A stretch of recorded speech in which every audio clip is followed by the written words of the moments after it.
تتقلب فيه القلوب والأبصار. You're going to be wondering what's going to happen. So these are 3 attributes. The next 3 attributes are regarding stories. Stories that have been mentioned in the Quran, or verses that have a story behind them. The first 3 verses, yes, they have stories, but the 3 are talking about specific people, the next 3. And they're all regarding having a positive attitude towards life, or towards our message, or towards our responsibilities. The first one is a story of a Muslim. His name was Habib al-Najjar. Habib al-Najjar was living in a city, on the suburbs of the city. And he had something that he was asking Allah subhanahu wa ta'ala for. He had a disease, or he had something request that he wanted.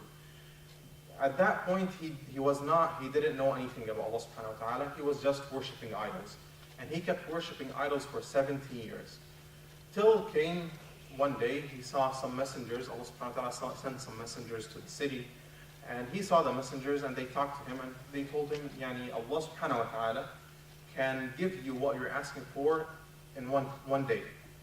So he said, I've been worshipping my idols for 70 years, and I got nothing, and your God is going to give it to me in one day. So they said, yeah, Allah subhanahu wa ta'ala is capable to do anything.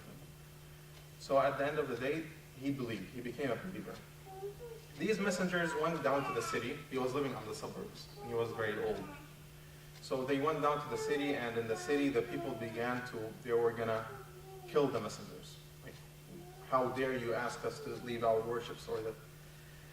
So the verse says, وَجَاءَ مِنْ أَقْصَى الْمَدِينَةِ رَجُلٌ يَسْعَى قَالَ يَا قَوْمِ اتَّبِعُوا الْمُرْسَلِينَ اتَّبِعُوا مَنْ لَا يَسْأَلُكُمْ أَجْرًا وَهُمْ مُهْتَدُونَ. So the story, I'm just going to read the translation. And from the remote part of the city, there came a man running. He said, O my people, follow the messengers. Follow those who do not ask you for reward. They're not asking you for anything. And they are the followers of the right course, of the right path.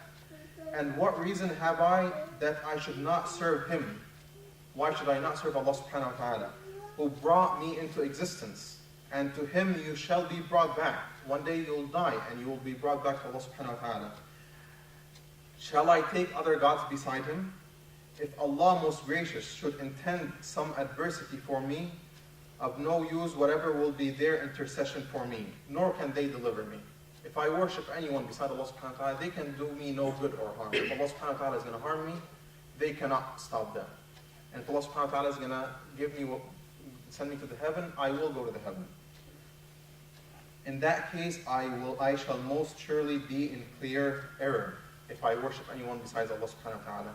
Surely I believe in your Lord, therefore hear me. It was said, enter the garden. So when he began to deliver that message and talk to his people and tried to talk to them out of killing the messengers, they killed him. So he went, and Allah subhanahu wa ta'ala took him to the heaven. And the story continues in the Quran. Allah subhanahu wa ta'ala describes what happens after he goes to the heaven. It was said, enter the garden, go into the heaven. He said, oh, would that my people had known, for that my Lord has granted me forgiveness and has enrolled me among those held in honor. This story, it's a very touching story. The reason behind that, or why is it touching, is that a person, he was very old in age. He just became a believer. He just became a believer he had no knowledge about, he just knew that there is Allah subhanahu wa ta'ala, there is a God, we should worship Allah subhanahu wa ta'ala. We should not worship anyone beside him. So that's his case. He was very old. He still felt the responsibility towards his community, towards his people. And when he's talking, oh my people, why don't you believe the messengers? Why don't you believe in Allah subhanahu wa ta'ala? He still felt that there is a responsibility from him in his age, without any knowledge, that he has to try to help his community.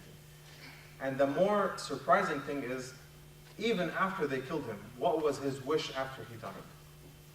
I wish that my people know the truth. I wish that they realize that they have to worship Allah subhanahu wa ta'ala. That is the sense of belonging to a community, and that's what we should have. The Prophet ﷺ, in some of the stories, that when he went to Medina and they stoned him, and the many Al-Ta'if, and they stoned him, and many stories, what did the Prophet ﷺ say? I wish, no, don't kill all these people, because maybe from them there's going to come someone that worships Allah subhanahu wa ta'ala. When one of the non-believers dies, the Prophet ﷺ used to be very sad. Why? Because that's one person who's going to go to the hellfire. He wishes for everyone the good thing. He wishes that everyone worships Allah subhanahu wa ta'ala. And that's the sense of Habib al-Najjar and what he felt. The second story is the believer of Fir'aun. And inshallah we're going to be talking about this in the second part of the Quran.